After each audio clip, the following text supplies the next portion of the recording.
We got our next featured speaker, which is Lisa Marcus, CEO of Cheech's Private Stash. Lisa.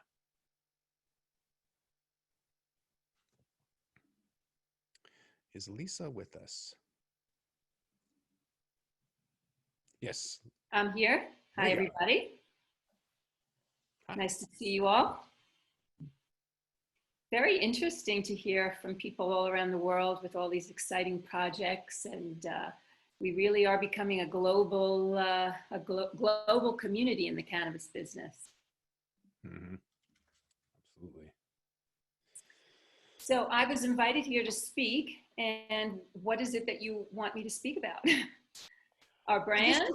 You know, for anybody who isn't aware of Cheech's Private Stash, can you kind of just give some folks, Sure. since there's Absolutely. so many people from all over the world that may not have already known about it, they've been hiding under a rock. Okay, well, for those of you who don't know Cheech Marin, he is the funny guy of the Cheech and Chong comedy duo. Hold on, I'm just going to change my screen here. And Cheech and Chong, they're the original, if you will, bad boys of cannabis. They made that very famous movie Up in Smoke in the 60s and became synonymous with cannabis. And they were always the underground, if you will. But, you know, their devotion to cannabis was not just to be funny and be the underground. They truly believe, truly believe in cannabis as a very, very special healing planet. So Cheech, I met Cheech about 4 years ago, and we developed a mezcal brand for him called Tres Papalote Mezcal. Mezcal is a agave plant that grows in Mexico. So we put together this very fun Tres Papalote Mezcal, which Cheech named the Party Mezcal. And we got to know each other. And a couple of years later, Cheech decided that he wanted to launch a cannabis brand because he loves cannabis and really wanted to share his vision of cannabis with the world. And he wanted good product at great value. Our tagline with the brand is, "It will always be good." So that's a promise from Cheech and our company that whatever you get from the Cheech's Stash brand, whether it's cannabis, whether it's CBD, and some other great new projects we're working on, it will always be good.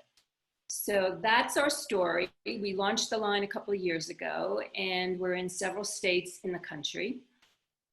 Right now it's California, Washington State, Oregon, and Colorado, and we are in negotiations in several different states. It's a hush-hush right now until it's all publicized.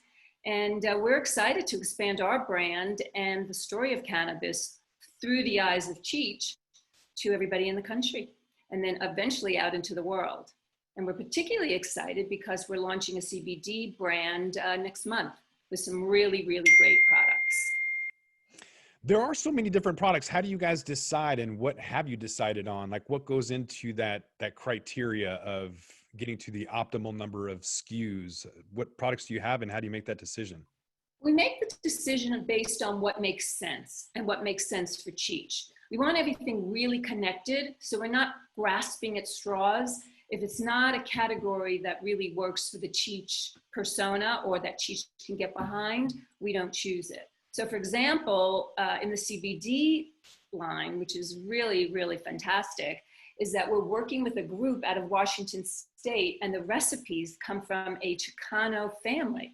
And as you all know, Cheech is Chicano. So this family was a business, I guess you would call it. It wasn't even really a business in those days. 100 years ago, the great-grandmother started to collect different recipes for healing, what would you call, from healing plants, and put them together. And imagine 100 years ago, everybody went to like the medicine woman. So somehow through our travels, we met up with somebody who works with this family. Now the grandmother is gone, but we're working with the family. So I love the connection of the Chicano medicine woman, and we now bring it into current days, and we'll work with them, and we'll have tinctures, and we'll have some creams, whether they're muscle creams and lavender creams that are for healing skin. So that's how we pick our products. What makes sense for our brand? And everything has to go to Cheech for Cheech approval. Well, some of us investors have an opportunity to maybe license a marijuana lounge or a cannabis club, you know, either internationally or domestically. If I'd like to have an opportunity to drink his tequila and smoke his joint at the same time, I don't think that's going to happen anytime soon. But what would Mezcal, be not tequila, mezcal. Most people mezcal? say Thank you. tequila. What Well, would be yes, opportunities? there will be opportunities, absolutely. Right now, we have a friend that has a dispensary out in the Palm Desert, and they have a lounge. So we've been talking to them, but there's always opportunities, absolutely. And if you want to get on our site, it's Cheech's Stash or Cheech's Private Stash.com, and there's a little click on to send a little message. It says for investors, but it doesn't have to necessarily be for investors. It could be any questions. We also have just a regular question, but we'd love to talk to people about many different possibilities. And it's already been publicized that there will be Cheech and Chong dispensaries coming within the next year in certain locations.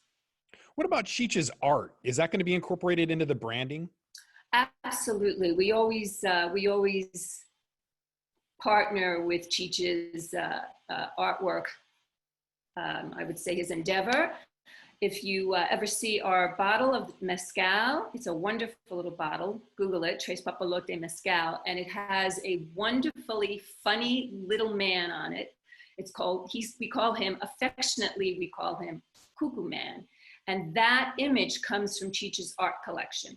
So we work very closely with Cheech because he's so committed to his art. And for those of you who don't know, Cheech has 800 pieces that he's gathered in the last 10 years of Chicano artwork. And he really put Chicano art on the map. Nobody before him ever really spoke about Chicano art. So he's gathered artists from all over the country, particularly from South LA, who have contributed wonderful Chicano artwork to his collection. And he's been granted from the state of California a wonderful space in Riverside, California to create a Chicano art museum, which will house his 800 pieces of artwork. And often he takes that artwork to different places around the world to do exhibits, and the rest of it is in storage. So now it will always all live at a home, and people can come and see it and be with it. And I have to tell you what I've seen from some of the pieces. It's so rich with Chicano essence and all of the background and the history of the Chicano movement, if you will. I call it a movement because the Chicano people are very much dedicated to family, to art, to beauty. So yeah, one day we'll get Cheech to talk about it, but we're always excited to support the artwork that Cheech does, that Cheech has gathered. Is there something about a museum?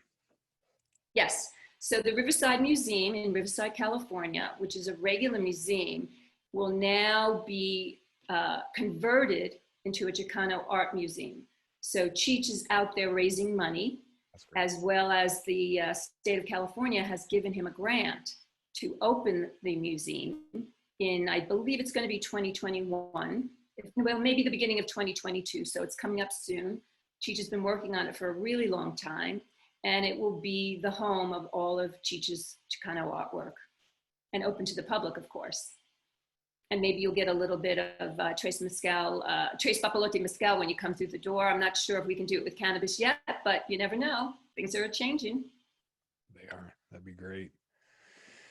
All right. I think I might have time for one question. If there's anybody that has anything that they have to ask, Lisa, right now. Otherwise, we will move on. You guys can ask in the chat section or Q&A. Take a look. All right. Any questions? Does it look like it? Doesn't look like it. Well, great to be with you all. And from Cheech to everybody here, keep up the good work. Keep cannabis going and moving and growing. And good luck to everybody.